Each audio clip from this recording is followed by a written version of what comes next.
کس قدر یہ عام ہو چکا ہے. دفتروں سے پین اٹھا لینا، ان کو اپنا ذاتی مال بنا لینا. اسی طرح آپ دیکھیے کہیں جائیں، آپ کسی اسپتال میں جائیں، وہ بیچارے کولر کے اوپر گلاس رکھتے، کپ رکھتے ہیں، کیا مجال سلامت رہیں. زنجیروں سے باندھنے پڑتے ہیں وہ بھی. جبکہ نان مسلم کنٹری میں، یعنی میں پچھلے دنوں جب چائنا میں تھی تو وہاں گرم پانی پینے کا رواج ہے ہر جگہ. جیسے ہمارے ہاں یہ ٹھنڈے پانی کے کولر لگے ہوئے ہیں نا، وہاں گرم ابلتے پانی کے کولر ہیں. کولر تو اسے نہیں کہنا چاہیے، اس کو ڈسپینسر کہہ دیں یا جو بھی. شکل کچھ ملتی جلتی ہوتی ہے، لیکن اس میں یہ ہے کہ warm and hot water, no cold water. اور برف کا تو تصور ہی پیدا نہیں ہوتا. اور ساتھ ہی ڈسپوزیبل گلاس رکھے ہوتے ہیں، وہیں سے پیا، وہ استعمال کیا، ساتھ لے گئے، بے شک کیونکہ ڈسپوزیبل ہے، الاؤڈ ہے. لیکن کوئی یہ نہیں کرتا کہ ساری لاٹ اٹھائے جیب میں ڈالے اور گھر چلا جائے. ایسا کوئی نہیں کرتا. تو میں حیران ہوتی ہے کہ یہ لوگ اپنی دنیا کی خاطر ان سب چیزوں کا احتیاط برتتے ہیں، اور ہم اپنے دین کی خاطر نہیں کر سکتے. ہو سکتا ہے آپ کے ذہن میں آ رہا ہو کہ چائنا میں تو بہت سردی ہوگی اس لیے وہ گرم پانی پیتے ہوں گے. اس سے بھی زیادہ گرم موسم تھا جو آج کل ہے، گھبرا دینے والا. اس کے باوجود وہ گرم پانی پیتے ہیں. اور آپ دیکھو کتنے فٹ لوگ ہیں، اور بہت سی بیماریوں کی جڑ ہی ٹھنڈا پانی ہے، یہ ٹھنڈی خوراک ہے. تو بہرحال بات ہو رہی تھی کہ کون سے اعمال ہیں جو چھوٹے چھوٹے بھی ہوں لیکن انسان کو جہنم میں لے جانے والے ہیں. تو ہم سب کو اس معاملے میں احتیاط کی ضرورت ہے، توبہ استغفار کی ضرورت ہے، اور اس کے کفارے کی ضرورت ہے. جو ہو چکا سو ہو چکا، آئندہ کے لیے اس سے بچنے کی ضرورت ہے. نہ صرف یہ کہ خود بھی بچیں، دوسروں کو بھی منع کریں. یہ چیز ہماری ہے نہیں، ہم کیوں لے جا رہے ہیں؟ راستے سے گری پڑی بھی اٹھا لی نا تو سر پڑ جائے گی، اس کو پھر اعلان کرنا پڑے گا. تو اگر آپ کے اندر ہمت نہیں اس کو مالک تک پہنچانے کی، ادھر ہی چھوڑ دیں. مالک ڈھونڈتا ہوا آئے گا، خود ہی لے لے گا. کسی کے مال پہ نظر نہ رکھیں. جو ہرس اور لالچ ہے نا، انسان کی بہت بڑی دشمن. بچوں کو بھی یہی سکھائیں. ان کے بیگ دیکھیں، چیزیں دیکھیں. بعض اوقات ہوتا ہے نا بچے کسی کے پاس کوئی کھلونا دیکھتے ہیں، کوئی چیز دیکھتے ہیں تو ان کو بھی دل للچا جاتا ہے. ماں باپ لے کے نہیں دیتے، وہ چوری کرنے کی کوشش کرتے ہیں. ایک سرٹن ایج ہوتی ہے جس میں بچوں کو اس طرح کی عادت ہو جاتی.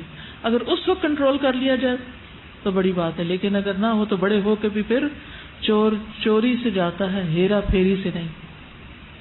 تو آپ سوچئے دنیا میں چرایا ہوا مال کتنے دن ساتھ چلے گا، لیکن اس کے بدلے میں جہنم کی سزا کتنی سخت ہے.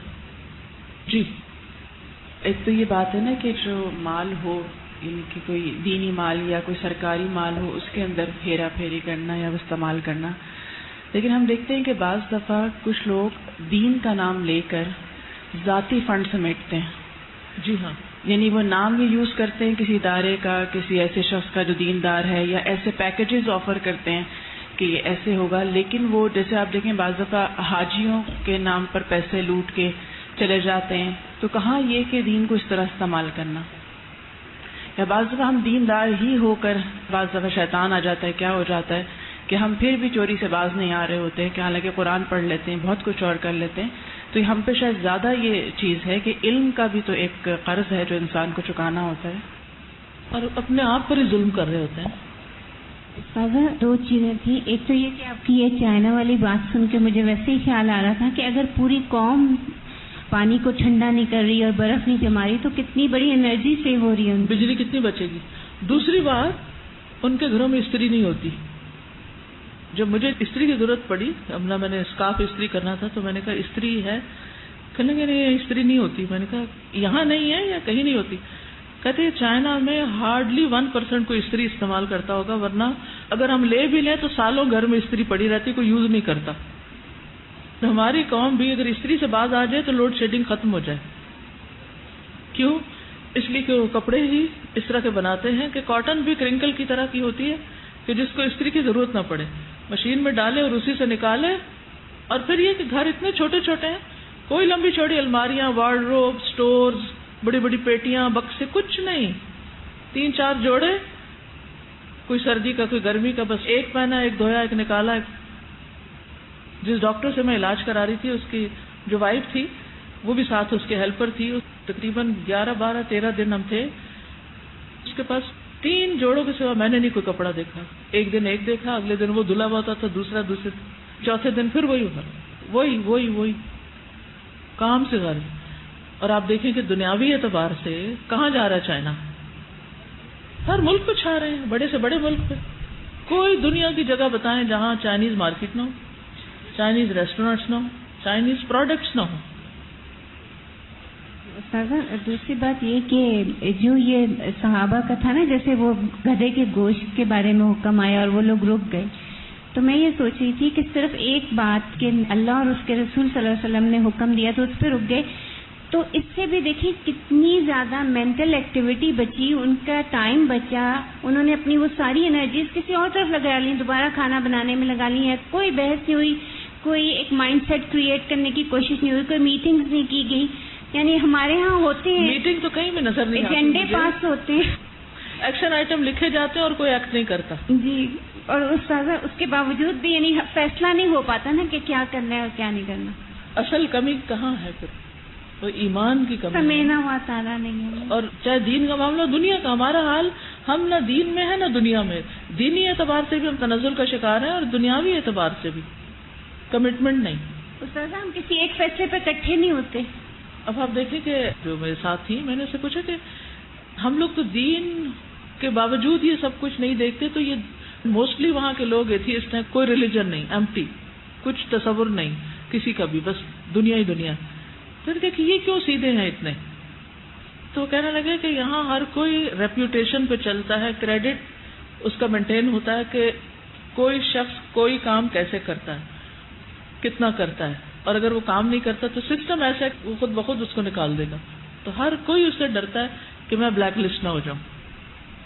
استاذہ یہ بھی آپ جو چائنا کی بات کر رہی ہیں, تو اس میں دیکھا جائے تو پھر وہی بیس آ رہی ہے کہ دکھاوا. یہاں جو بات ہے نا, پرابلم سارا کس چیز کا ہے ہماری قوم کو؟ دکھاوے کا. کوئی لمبی چوڑی جیولری نہیں ہے, کہیں کہیں نظر آئے گا, کوئی لمبا چوڑا میک اپ نہیں, کوئی بڑی بڑی سجاوٹیں نہیں, کوئی فینسی جوتے نہیں. ایک اور بڑی بات, سخت گرمی اور ہر کوئی جرابوں میں. اللہ اکبر, بھائی اتنی جرابیں کیوں پہن کے رکھتے ہیں؟ کہتے ہیں کہ بیماریاں پاؤں سے چڑھتی ہیں. پاؤں اگر ٹھنڈے ہوں گے, پاؤں اگر گندے ہوں گے تو بیماریاں ہوں گی. یہ ان کا خیال ہے, اللہ جانے حقیقت ہی ہوگی. اور اب یہ جو آٹو امیون ڈیزیز ہے اس کے بارے میں کہا جاتا ہے کہ اس کی الرجی کارپیٹ سے شروع ہوتی ہے.